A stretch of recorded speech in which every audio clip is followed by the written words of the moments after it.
Kalau ada Pak KDM saat ini di depan Mama bisa berbicara langsung bersama beliau. Apa yang Mama akan sampaikan? Tolong Pak, ini sudah serius. Anak-anak ini anak-anak yang tidak paham. Orang tuanya ditambah tidak paham. Dan anak dan orang tua ini bukan anak dan orang tua pulang ke rumah seperti bapak. Ada yang bukain pintu mobil, ada yang bukain pintu kamar, ada yang bapak punten, itu makannya udah siap. Enggak Pak, mereka itu hidup penuh perjuangan.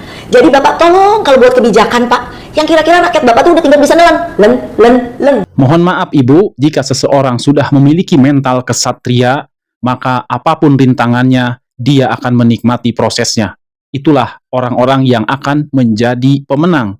Dan punten, nampaknya Ibu tidak tahu bagaimana masa lalu Kang Deddy Mulyadi ketika beliau masih kanak-kanak.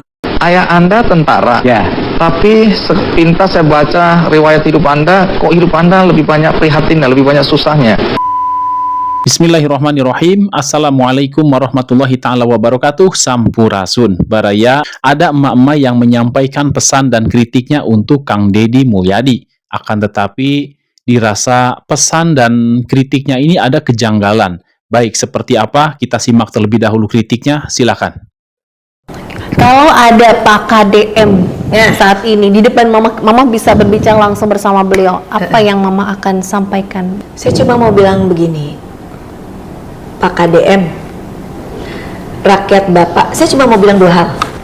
Hal pertama, Pak KDM, rakyat Bapak yang mengkritisi Bapak tuh, itu bukan rakyat Bapak yang tidak mencintai Bapak. Orang mengkritik itu karena kita tidak mau Anda itu jatuh, Anda itu salah, Anda itu sesat. Itu yang pertama yang saya ngomong. Tapi terlepas dari vokal, konsonan, gaya bicara, pastinya saya pertama akan minta maaf dulu. Saya sorry sama beliau. Puntennya Pak, aduh, maklum apa di depan handphone, mak-mak, emosional gitu kan. Pertama saya akan minta maaf kepada beliau. Kedua, tolong Pak, ini sudah serius. Anak-anak ini anak-anak yang tidak paham. Orang tuanya ditambah tidak paham. Buat Ibu pengamat pendidikan ada dua pertanyaan. Yang pertama, Ibu sejak kapan menjabat sebagai pengamat pendidikan? Terus yang kedua, kenapa Ibu sudah menjadi pengamat pendidikan, tetapi sebagaimana yang Ibu katakan tadi, kenapa masih ada saja orang tua yang belum paham dan juga anak-anak yang belum paham? Nah, ini tugas siapa sebenarnya untuk memberikan paham ini? Tugas pengamat pendidikan atau tugas para pendidik? Atau para pendidiknya yang memang selama ini tidak diamati sehingga para pendidik ini tidak bisa memberikan pendidikan yang benar sehingga sampai saat ini mereka masih belum paham sebagaimana yang Ibu sampaikan.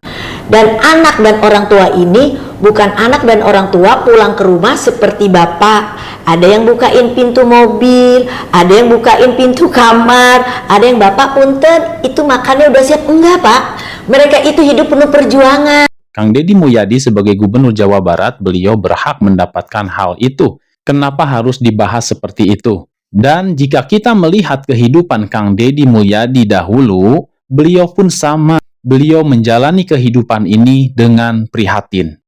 Ibu petani. Anda anak keberapa dari berapa bersaudara? 9. Anak ke-9? Anak ke-9 dari 9 bersaudara. Ayah Anda tentara, Ya, tapi sepintas saya baca riwayat hidup Anda, kok hidup Anda lebih banyak prihatinnya, lebih banyak susahnya. Anak tentara kok hidupnya susah ya? ya tentaranya kan sampai 28 tahun. Pangkatnya prajurit kader, palang 3 di sini. Oh, sampai umur berapa tadi? 28. Umur 28 Ya. sudah nggak jadi tentara lagi? Ya, jadi bapak saya 20 tahun udah bikin anak. 28 tahun Ya. pensiun dengan pensiun atau apa? Pensiun, diberhentikan. Karena sakit. Kenapa sakitnya? Diracun oleh mata-mata Belanda. Gara-gara dipensiun dalam usia itu akibat diracun oleh mata-mata Belanda ya. Sehingga ayah tidak bisa bekerja dengan baik. Ya. Setelah pensiun apa yang dikerjakan ayah? Ya, di rumah. Karena saya dengar sakit-sakitan. Ya pernah kuli-kuli di kuli perkebunan tapi nggak tahan lama karena terlalu jujur. Apa yang terjadi? Ya diberhentikan oleh teman-temannya. Karena jujur. Jujur. Kok bisa? Ya karena diajakin kerjasama jual pupuk. Dia nggak mau. Di perkebunan nggak mau. Dia lebih baik berhenti. Wow.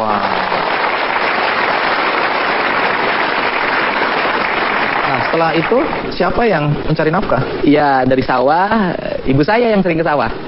Sebagai apa? Ya kadang-kadang kulit tandur. Jadi ibu menjadi Kuli tandur, kadang-kadang nyangkul. sebagai tulang punggung Tulang keluarga. keluarga. Seberapa susahnya sih hidup Anda waktu kecil dulu? Kalau tanggal muda, Mm-mm. itu baru dapat ikan asin. Kalau sudah mulai tanggal 5 ke sana, garam. Dikasih bawang. Disimpan di keler. Keler itu apa ya? Tempat itu makanan yang dari beling itu, dari kaca. Jadi makan nasi, kalau di atas tanggal 5, lauknya garam, Garam, bawang, pakai bawang segitu aja. Dibagi 9. dibagi 9 anak. Ya, makanya badannya kurus. Kok bisa hidup Anda ya? Saya juga aneh. Nah, saya dengar untuk menambah lauk Anda cari keong. Ya, kan kalau ini kan kalau malam-malam ibu saya suka ngajakin cari belalang, Belalang untuk apa? dimakan.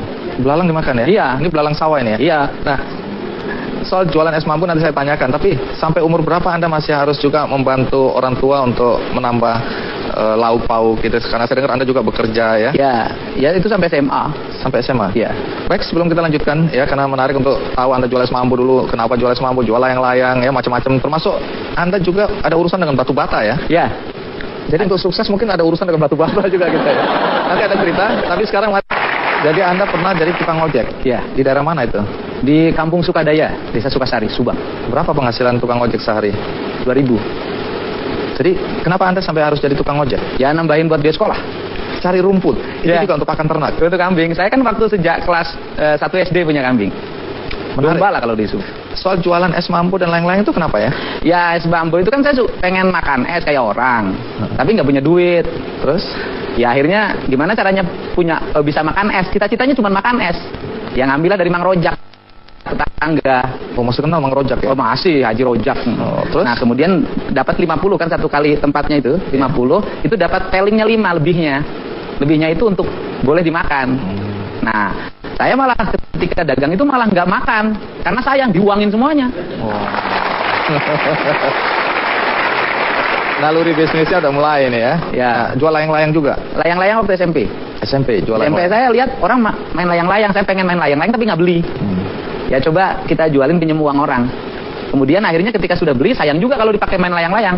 Jual lagi? Jual lagi. Apa urusannya kambing, cincin, dan... Ya, orang-orang kan pada punya kambing tuh. Iya. Oh saya kok nggak punya, gitu kan? Saya pengen juga kayak orang gembala kambing, gembala domba. Kata bapak saya duitnya dari mana? Punya nih cincin jual. Nah waktu itu akhirnya dijual, harganya Rp7.500. Bisa beli kambing? Beli. Tapi gara-gara itu saya dengar keluarga mulai beternak. Dan Ya, domba menyelamatkan Iya. keluarga Anda. Ya saya sama kakak saya yang kedua paling gede namanya Kang Ade. Sama ibu saya yang tukang nyabit rumput. Ya saya tukang gembala. Dan dari situ beranak 2 jadi 40.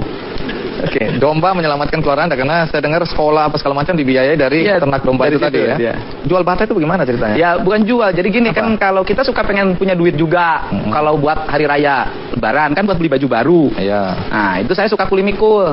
Kuli mikul. Mikul bata itu kan ngangkutnya jauh tuh sampai 5 km dari hutan kan. Dibawa ke kampung dibakar. Satunya dibayar perak. Saya bisa bawa 10 biji 10 perak. Umur berapa itu? Ya SD lah kelas 4. Orang tua tahu ini? Tahu. Nah kemudian uangnya disimpan-simpan. Pekerjaan Anda sekarang apa? Jadi bupati.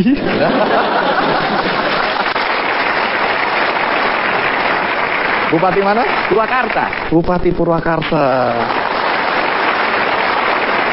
Bukan cuma satu periode juga, tapi ini periode yang kedua. Kedua. Jadi artinya warga menganggap Anda sukses. Boleh tepuk tangan untuk periode kedua. Menarik karena sebenarnya Anda tadi punya cita-cita jadi tentara. Ya. Nah, kenapa gagalnya nanti kita tanya. Tapi ikuti terus karena ayah Anda tentara, tapi pensiun dini ya di usia 28 tahun karena sakit-sakitan akibat diracun oleh mata-mata Belanda. Dan akibat diracun itu mulai sakit-sakitan dan tidak bisa menjadi tulang punggung keluarga. Anda hidup dalam keprihatinan, walaupun ceritanya tadi ketawa-ketawa, tapi pada saat itu pasti nggak ketawa-ketawa itu ya. Ini karena sudah kita lalui, jadi Anda bisa tertawa. Nah, Anda ingin mengikuti jejak ayah menjadi tentara. Iya.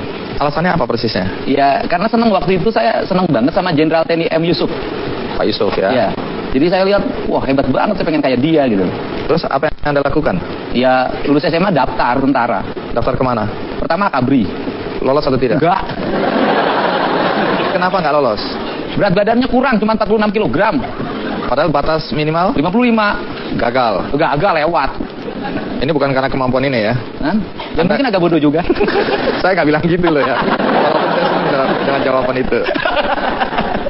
Setelah gagal masuk Akabri, daftar lagi. kemana? Secaba, kan turun tuh. Kalau Akabri iya. kan 2. Ini Iya, Sultan. Sekolah calon Bintara. Bintara. Oke, terus Ya gagal lagi. gagal lagi. Iya. Ini karena apa sekarang ini? Ya sama, berat badan kurang. Lah aku udah tahu kurus, kering, kecil gitu, kenapa mau nekat masih? Ya nggak ada pilihan lagi dalam hidup waktu itu. Gagal kedua, Iya. lalu ngapain? Gagal yang kedua ikut UMPTN. Artinya mau kuliah nih. Kuliah ceritanya. Terus? Lulus. Oh, lulus, karena nggak ada. Nggak bodoh kan? Enggak.